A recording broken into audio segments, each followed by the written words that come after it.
Kamu harus mengadakan pertemuan kudus. Janganlah kamu melakukan sesuatu pekerjaan berat. Kamu harus mempersembahkan korban api-apian kepada Yahweh 7 hari lamanya. Pada hari yang ketujuh haruslah ada pertemuan kudus. Janganlah kamu melakukan sesuatu pekerjaan berat. Pembacaan yang kedua dari Besora, Perjanjian Baru, 1 Korintus pasalnya yang kelima. Kita baca sama-sama.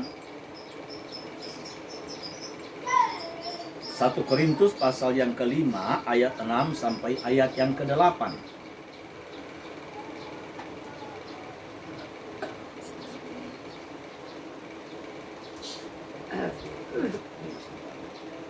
Bersama-sama 1 Korintus 5 ayat 6 sampai 8, 2, 3. Kemegahanmu tidak baik. Tidak tahukah kamu bahwa sedikit ragi menghamiri seluruh adonan?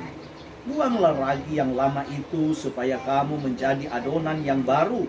Sebab kamu memang tidak beragi, sebab anak domba Paskah kita juga telah disembelih, yaitu Hamasiah.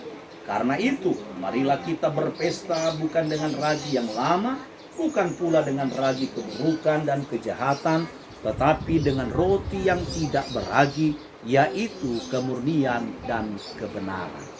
Nah, puji Tuhan, Bapak Ibu, saudara-saudara yang dikasihi dan diberkati oleh Tuhan. Kalau hari kemarin dalam penanggalan kalender Yahudi, kita sudah merayakan perayaan Paskah sebagaimana yang diperintahkan oleh Bapa Yahweh untuk dirayakan oleh umat yang telah Dia panggil keluar dari rumah perbudakan Mesir, yaitu bangsa Israel. Begitu juga dengan kehidupan kita sebagai orang-orang Israel rohani yang telah ditebus melalui pengorbanan Yeshua Sang Mesias kita yang sudah mati di atas kayu salib sebagai domba Paskah. Jadi kematian Yeshua Hamasiah itulah yang menggenapi domba Paskah yang disembelih oleh orang-orang Yahudi, oleh orang-orang Israel ketika mereka ada di Mesir, di mana darahnya itu harus dipercikan di ambang pintu rumah mereka, sehingga ketika malaikat maut itu datang untuk menjatuhkan hukuman kepada orang-orang Mesir melalui tulah ke-10, yaitu kematian anak sulung. Tetapi karena rumah orang Israel itu di ambang pintu mereka ada percikan darah anak domba yang tidak bercacat celah yang disembelih, maka malaikat maut itu melewati rumah-rumah orang Israel. Jadi sudah jelas dalam penjelasan saya bahwa perayaan Paskah itu mengacu kepada pengorbanan Yeshua Hamasiah sebagai domba Paskah yang tersembelih. Nah, saudara-saudara, lalu apa kaitannya perayaan yang diperintahkan selanjutnya oleh Bapak Yahweh sendiri di dalam Imamat pasal yang ke-23 ini dari ayat yang ke-6, bahwa pada tanggal 15 bulan Nisan, jadi keesokan harinya, kalau Paskah itu tanggal 14 Nisan, maka besoknya yaitu tanggal 15 Nisan, kamu harus merayakan perayaan roti tidak beragi selama 7 hari. Saya sekali lagi saudaraku untuk mengingatkan kembali kepada kita bahwa rancangan Tuhan sejak semula itu sangat sempurna. Tidak ada yang salah dan tidak ada yang kebetulan. Sehingga saudara, ketika Tuhan memerintahkan orang Israel untuk merayakan perayaan roti tidak beragi selama 7 hari, tentunya ini memiliki makna. ini memiliki makna rohani, bukan hanya sekedar jasmanianya, di mana di sana diperintahkan bahwa selama 7 hari orang Israel itu tidak boleh memakan sesuatu yang mengandung ragi. Bahkan saudaraku, ragi itu tidak boleh ada di rumah mereka. Mereka harus buang segala sesuatu yang mengandung ragi. Dan selama 7 hari mereka diperintahkan oleh Tuhan untuk memakan roti yang tidak beragi. Nah, saudara-saudaraku yang dikasihi Tuhan, ini perintah ini memiliki makna rohani bagi setiap kita. Kenapa saudaraku, perintah untuk merayakan roti tidak beragi itu merupakan sebuah kelanjutan, atau saudaraku, peristiwa perayaan roti tidak beragi ini tidak bisa dipisahkan dengan perayaan Paskah. Jadi perayaan roti tidak beragi itu adalah sebuah kelanjutan dari perayaan sebelumnya, yaitu perayaan Paskah. Makanya di dalam firman Tuhan, di dalam Torah diperintahkan kepada orang Israel untuk memakan roti yang beragi dan membuang atau tidak boleh memakan roti, sesuatu yang mengandung ragi, itu bukan dari tanggal 15 Nisan. Tetapi dari tanggal 14 Nisan, dari ketika mereka merayakan Paskah, mereka sudah tidak boleh memakan sesuatu yang mengandung ragi. Jadi saudaraku yang dikasihi Tuhan, ini adalah sebuah kelanjutan. Ya, ini adalah sebuah kelanjutan. Tidak bisa dipisahkan. Perayaan roti tidak beragi selama 7 hari, sekali lagi tidak bisa dipisahkan dengan perayaan Paskah. Nah, lalu saudara, apa makna rohaninya bagi kita? Nah, kalau saudara kita meyakini dan sebagaimana di dalam firman Tuhan bahwa Paskah itu merupakan atau merujuk kepada pengorbanan Yeshua HaMasiah.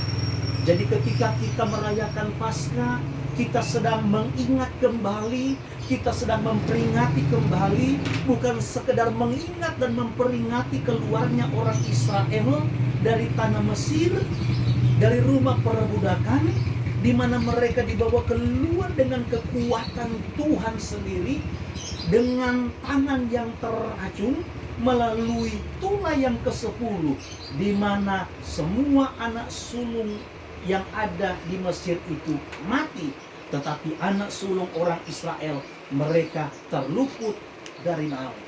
Ya.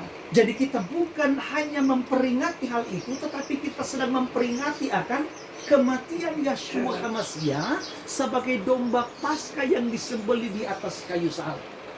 Nah, saudara, ketika kita beriman, sekali lagi, saudara perhatikan kaitannya perayaan roti tidak beragi dengan perayaan Paskah. Jadi perayaan ini tidak bisa dipisahkan. Perayaan roti tidak beragi adalah sebuah kelanjutan dari perayaan Paskah. Jadi kalau perayaan Paskah itu mengacu kepada pengorbanan Yeshua HaMasiah.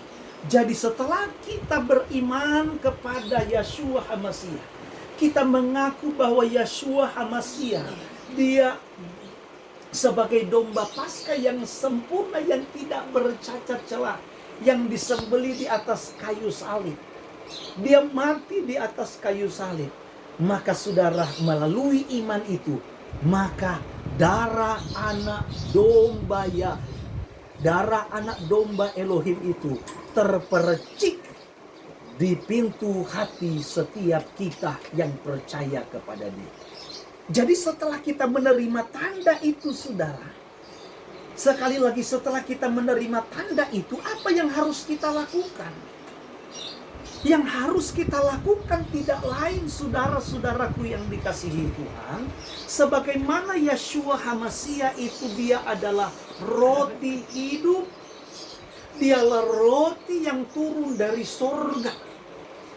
Makanya saudaraku, kenapa selalu dalam setiap perayaan Paskah, ketika mengacu kepada tubuh Yeshua HaMasiah, maka roti yang digunakan itu haruslah roti yang tidak beragi.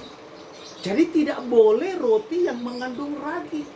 Ini adalah penghinaan, bahkan pelecehan. Kenapa? Karena roti yang kita angkat itu merujuk kepada tubuh Yeshua HaMashiach yang tanpa dosa. Kalau gambaran domba, dia domba yang tidak bercacat celah. Ya. Nah, saudara-saudara, dialah roti hidup yang turun dari sorga. Dan saudara-saudaraku yang dikasihi Tuhan, kita perlu ingat baik-baik bahwa Yeshua HaMashiach, dia adalah teladan bagi kita. Dia adalah contoh bagi kita. Sehingga kata firman Tuhan di dalam 1 Yohanes pasal yang kedua ayat yang ke-6, barang siapa berkata bahwa aku ada di dalam dia. Jadi ketika kita percaya kepada pengorbanan Yeshua HaMashiach, maka tentunya saudara, darahnya itu terpercik menjadi tanda di dalam pintu hati kita. Maka saudaraku, secara otomatis, maka kita ini sedang dibawa oleh Tuhan untuk masuk di dalam kebenaran Dia, untuk menyatu dengan Tuhan. Sehingga dalam 1 Yohanes pasalnya, mari kita lihat sama-sama. 1 Yohanes pasal yang ke-2 ayat yang ke-6 bilang begini, barang siapa mengatakan bahwa ia ada di dalam dia, yaitu di dalam Yeshua HaMashiach, maka ia wajib hidup sama seperti HaMashiach telah hidup.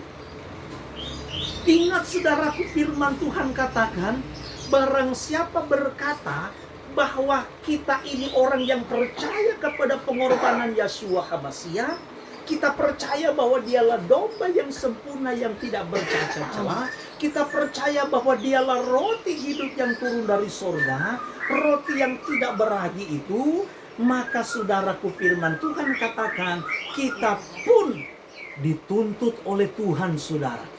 Ingat, kita dituntut oleh Tuhan untuk kita hidup. Terjemahan Lembaga Alkitab Indonesia memakai sebuah kata, yaitu wajib. Ya, wajib saudara. Wajib hidup sama seperti Yeshua HaMashiach. Di dalam 1 Yohanes 3 ayat yang ke-6, perhatikan baik-baik. Dari ayat yang ke-5 sampai ayat yang ke-6. Dan kamu tahu, 1 Yohanes 3 ayat 5 dan 6. Dan kamu tahu bahwa ia telah menyatakan dirinya, supaya ia, yaitu Yeshua HaMashiach, menghapus segala dosa, dan di dalam dia tidak ada dosa. Sekali lagi, di dalam dia tidak ada dosa. Karena itu setiap orang yang tetap berada di dalam dia, yaitu di dalam Yeshua HaMashiach, tidak berbuat dosa lagi. Setiap orang yang tetap berbuat dosa, tidak melihat, berarti tidak mengenal dia. Itulah sebabnya saudara, pengajaran Yeshua HaMashiach di dalam kitab Injil Matityahu atau Matius pasal yang ke-5:48, apa yang dia bilang? Sempurnalah kamu sama seperti Bapamu yang adalah sempurna. Sekali lagi saudara, sempurnalah kamu sama seperti Bapamu sempurna. Banyak orang saudara berkata bahwa kesempurnaan itu hanya milik Tuhan. Betul, tidak salah, 100% betul. Hanya Dia yang sempurna. Tetapi Dia menginginkan juga supaya orang-orang yang percaya kepada Dia, orang-orang yang mengikuti Dia, Orang-orang yang berkata aku anak Tuhan, aku pengikut Kristus, maka saudaraku, kita pun dituntut Tuhan untuk hidup kudus dan tidak bercacat celah. Kita hidup kudus dan tidak bercacat celah. Alias kita dituntut Tuhan untuk hidup sempurna. Makanya saudaraku, tanpa Roh Kudus yang dimeteraikan kepada kita, tanpa Roh Kudus yang diutus oleh Bapa untuk berdiam di dalam kita, maka tidak akan mungkin kita akan bisa. Tidak akan mungkin kita akan mampu. Salah satu fungsi Roh Kudus itu, kata firman Tuhan, adalah Dia datang untuk menginsafkan dunia dari dosa, menginsafkan manusia dari dosa, yang membuat kita bisa sadar akan apa yang kita lakukan, bahwa itu berdosa, itu jahat dan tidak berkenan di hadapan Tuhan, karena ada Roh Kudus di dalam hati kita, di dalam hidup kita. Firman Tuhan katakan Roh Kudus itulah yang akan menuntun kita kepada seluruh kebenaran Tuhan. Kalau tanpa Roh Kudus, saudaraku, di dalam hati, dalam hidup kita, maka tidak mungkin kita akan mengenal jalan-jalan Tuhan. Tidak mungkin kita punya kemauan, kita punya kerinduan untuk masuk di dalam seluruh kebenaran Tuhan. Sekalipun saudara, tolok ukur kesempurnaan kita. Sekali lagi saudara, tolok ukur kesempurnaan kita, tolok ukur kekudusan kita, ya, hidup yang tidak bercacat celah sebagaimana yang Tuhan inginkan. Itu bukan tolok ukur manusia. Sekali lagi, bukan tolok ukur manusia. Kalau kita manusia selalu akan melihat yang kurang. Kita tidak akan melihat sesuatu yang lebih daripada orang lain. Tetapi yang seringkali kita bisa lihat hanya kekurangan dan kekurangan. Itu kita manusia. Tetapi Tuhan tidak. Itulah sebabnya Bapak Ibu saudara-saudaraku yang dikasihi Tuhan, tolok ukur yang digunakan, tolok ukur kesempurnaan, tolok ukur kekudusan kita, itu adalah tolok ukur yang digunakan oleh Tuhan. Standarisasinya bukan kita manusia. Kadang-kadang kita beranggapan kita ini sudah sempurna. Ada orang yang beranggapan bahwa dia itu adalah kudus, ya, tapi belum tentu di mata Tuhan. Ya, belum tentu di mata Tuhan. Itulah sebabnya tolok ukurnya adalah Tuhan sendiri. Nah, Bapak Ibu saudara-saudaraku, ini yang menjadi kerinduan Tuhan, dan ini juga yang menjadi kerinduan daripada Rasul Saul atau Rasul Paulus. Sehingga di dalam 1 Tesalonika pasal yang ke-5 ayat yang ke-23, apa yang firman Tuhan katakan di sana? Mari kita lihat sama-sama. 1 Tesalonika 5 ayat yang ke-23, begini saudara. Semoga Tuhan damai sejahtera menguduskan kamu seluruhnya, dan semoga roh, jiwa, dan tubuhmu terpelihara sempurna dengan tak bercacat pada kedatangan Yeshua HaMasiah Tuhan kita. Saudaraku yang dikasihi Tuhan, terpelihara sempurna roh, jiwa, dan tubuh kita tidak bercacat celah sampai kedatangan Tuhan Yeshua HaMasiah. Itulah sebabnya melalui perayaan roti tidak beragi ini, kita diingatkan bahwa ada makna yang lebih dalam lagi, ada makna rohani yang sangat luar biasa di balik perayaan roti tidak beragi ini. Kalau Yeshua adalah contoh dan teladan, kalau Yeshua adalah roti hidup yang turun dari surga, dia roti yang tidak beragi, dan dia menginginkan agar supaya kita meneladani kehidupan dia, kita mencontohi kehidupan dia, maka berarti saudaraku, Tuhan ingin agar supaya kita itu hidup sepenuhnya di dalam kehendak Tuhan. Bagaimana caranya? Bagaimana caranya supaya kita bisa menjaga roh, jiwa, dan tubuh kita terpelihara sempurna?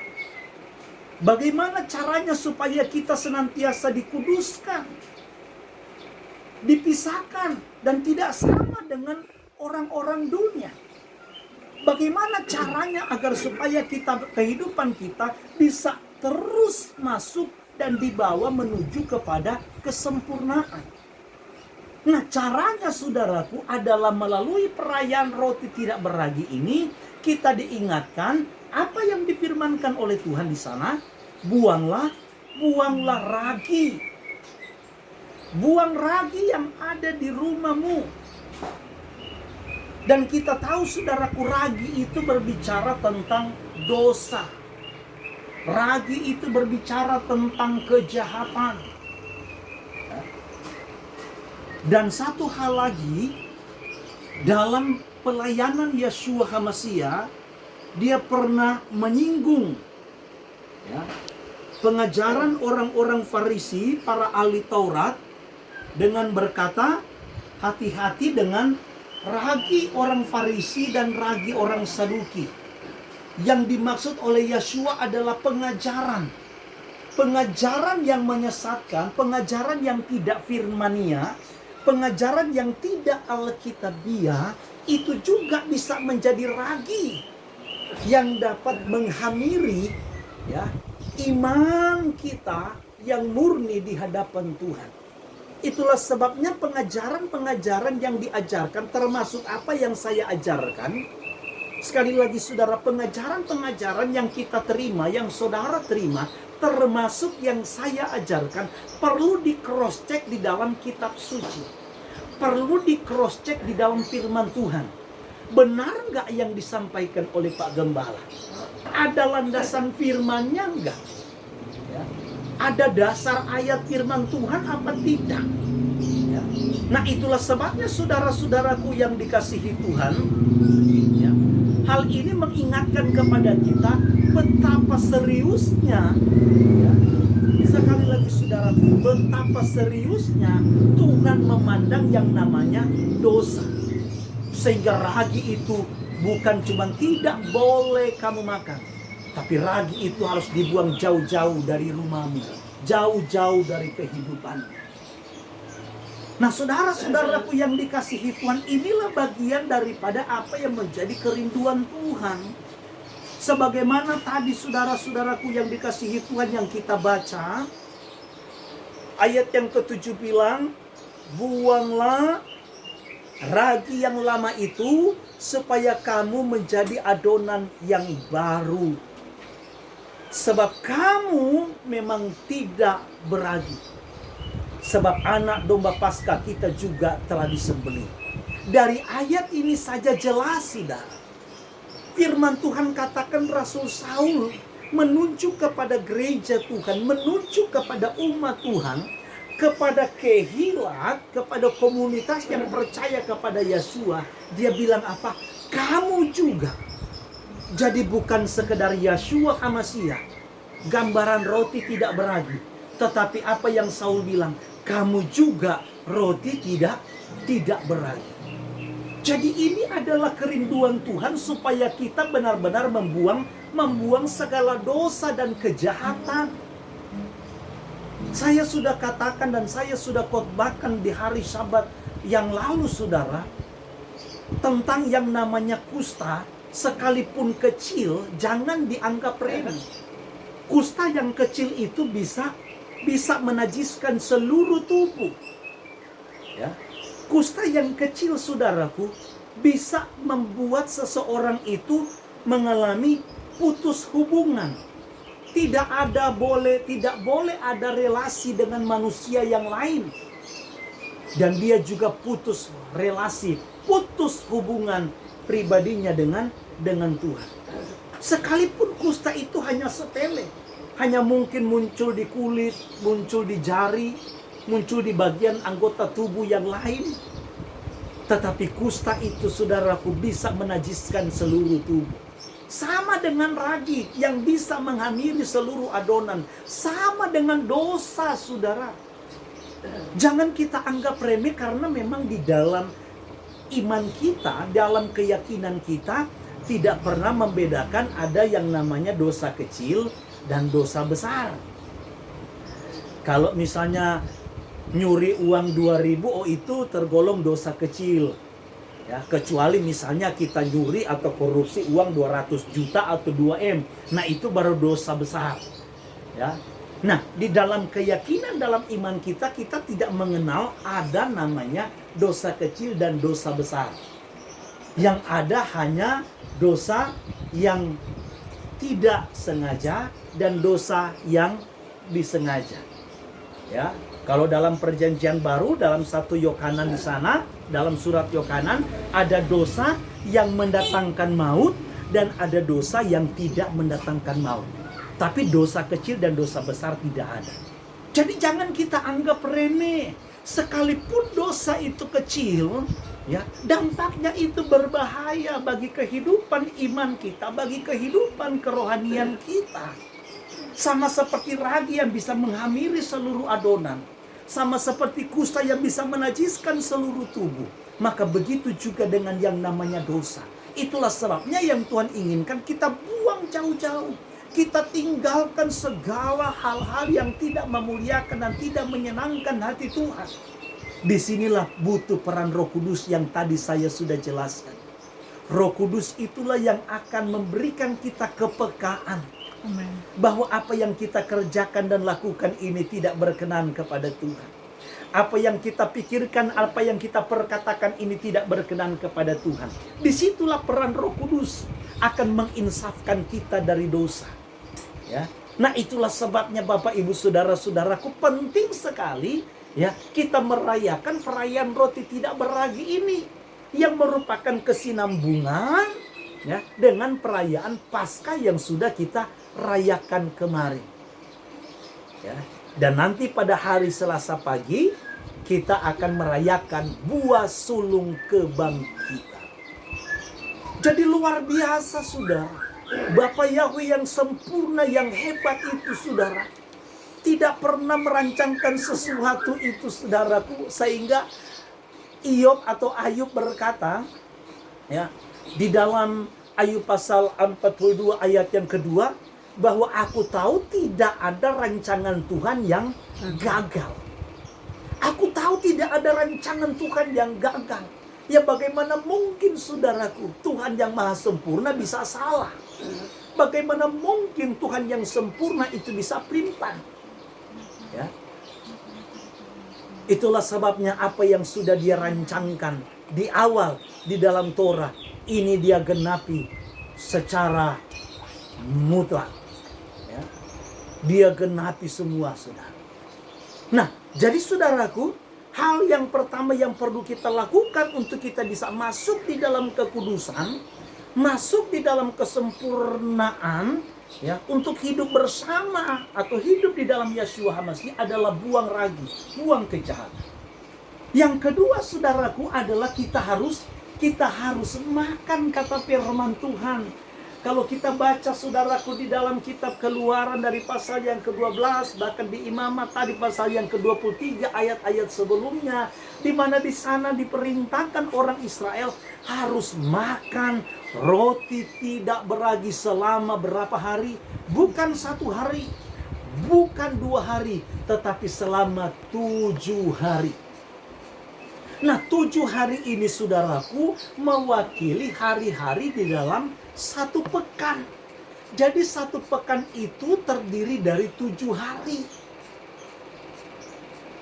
Ya, 1 pekan itu terdiri dari 7 hari. Nah, saudaraku, makan roti yang tidak beragi di sini ini memiliki makna, memiliki arti. Selain kita membuang kejahatan, membuang dosa, meninggalkan kehidupan lama kita, karena firman Tuhan katakan, saudara, dalam 2 Korintus 5 ayat yang ke-7, bahwa barang siapa ada di dalam Yeshua HaMashiach, dia adalah ciptaan baru. Maka sesungguhnya yang lama sudah berlalu, tetapi yang baru sudah datang. Nah saudaraku, tidak cukup kita hanya meninggalkan kejahatan, meninggalkan segala kedagingan, meninggalkan segala sesuatu yang tidak berkenan kepada Tuhan, tetapi kita juga harus dituntut oleh Tuhan untuk masuk di dalam kemurnian. Makan roti yang tidak beragi, ini berbicara tentang kemurnian. Kita masuk di dalam kemurnian. Kita harus masuk di dalam kekudusan, masuk dalam kesempurnaan. Bagaimana caranya? Apa maksudnya? Ya, maksud dari semua itu bahwa kita harus masuk di dalam kebenaran. Makanya saudaraku, kalau kita belajar kitab suci, ya, kalau kita belajar kitab suci, ada yang namanya kita kenal dengan buah-buah di dalam kitab suci. Ya, bukan buah manggis, bukan buah mangga, bukan buah kedondong, ya. Tetapi yang dimaksud di sana, yang disinggung, yang pertama kita bisa melihat ada yang namanya buah pertobatan. Jadi orang-orang yang ada di dalam Yeshua HaMashiach, dia harus menghasilkan buah. Buah apa yang harus dihasilkan? Yang pertama adalah buah pertobatan. Maksud buah pertobatan, kalau dulu itu yang ibarat membuang ragi, membuang kejahatan, membuang dosa. Jadi kalau dulu misalnya saya tukang zina, sekarang sudah bertobat, sudah enggak? Ya. Kalau dulu misalnya, ya, saya suka mencuri, sekarang sudah tidak. Ya. Kalau dulu saya suka maki, sekarang sudah tidak. Ini buah pertobatan. Lalu yang kedua, bukan cuma buah pertobatan, tetapi kita juga harus menghasilkan yang namanya buah kebenaran. Nah, buah kebenaran inilah yang digambarkan di dalam Keluaran 12, ya. Dalam perayaan roti tidak beragi dan Pesak itu sebagai apa? Memakan roti yang tidak beragi. Artinya masuk dalam kebenaran. Tidak cukup kita hanya meninggalkan, kalau dulu kita mencuri sekarang tidak, dulu kita suka maki sekarang tidak, dulu kita suka pelacur sekarang tidak. Ya, tidak cukup sampai di situ. Tetapi kita masuk dalam kebenaran. Kalau dulu kita tidak tahu sabat, sekarang kita mengenal sabat. Kalau dulu kita tidak mengenal bagaimana datang kepada Tuhan, menghormati Tuhan, sekarang kita kenal jalannya. Sekarang kita ditunjuk caranya. Kalau dulu kita tidak mengerti perayaan-perayaan yang diperintahkan, sekarang kita mengerti dan memahami. Sekarang kita menjalankan dan melakukan. Itulah buah kebenaran. Baru yang ketiga, ketika kita masuk di dalam kebenaran, ada hal yang lebih lagi dituntut oleh Tuhan. Yaitu kita harus menghasilkan yang namanya buah-buah roh. Ya. Dan ini tentunya kita akan memilikinya berjalan dengan proses selama kita hidup di dunia ini. Nah, jadi saudara-saudaraku, kita harus masuk di dalam kemurnian. Kita harus melakukan apa yang difirmankan, menjalankan kebenaran Tuhan. Selama apa? Firman Tuhan katakan, mereka harus memakan roti tidak beragi. Mereka harus masuk dalam kemurnian selama 7 hari. 7 hari itu mewakili 1 pekanan. Berarti saudaraku, yang Tuhan inginkan, ya, sekali lagi yang Tuhan inginkan, kita buang kejahatan, kita masuk dalam kebenaran, melakukan ketaatan kepada firman setiap hari. Kalau 7 hari itu mewakili 1 pekanan, berarti yang Tuhan inginkan berarti setiap hari. Setiap hari, bukan cuman 1 hari. Ya. Bukan cuman hari kedua. Bukan cuman hari ketiga, tetapi setiap hari. Ya. 7 itu berbicara tentang angka sempurna. 7 itu berbicara, saudaraku, angka sempurna. Ya, sampai benar-benar kehidupan kita disempurnakan oleh Tuhan. Jadi kita dituntut oleh Tuhan untuk membuang kejahatan, melakukan ketaatan kepada firman Tuhan sampai sempurna, sampai kesempurnaan itu datang. Siapa yang dimaksud oleh kesempurnaan itu? Dia tidak lain adalah Yeshua HaMashiach. Sampai Yeshua datang. Yeshua datang bisa secara universal di atas awan-awan untuk menjemput orang yang percaya. tetapi Yeshua juga datang bisa secara pribadi kepada kita melalui yang namanya kematian.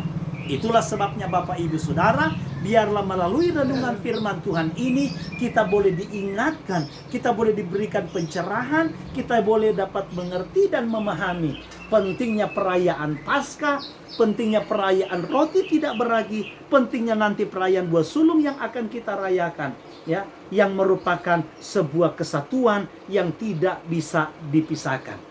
Ya, kiranya Tuhan memberkati kita semua, memberikan kekuatan dan kemampuan bagi kita untuk kita bisa meninggalkan dosa dan kejahatan dan membawa hidup kita untuk masuk di dalam kemurnian, masuk dalam seluruh ketaatan kepada firman-Nya sampai Yeshua datang. Baik dia datang secara universal untuk menjemput orang-orang yang percaya, maupun Yeshua datang menjemput kita secara pribadi melalui yang namanya kematian. Tuhan kiranya memberkati kita semua. Haleluya.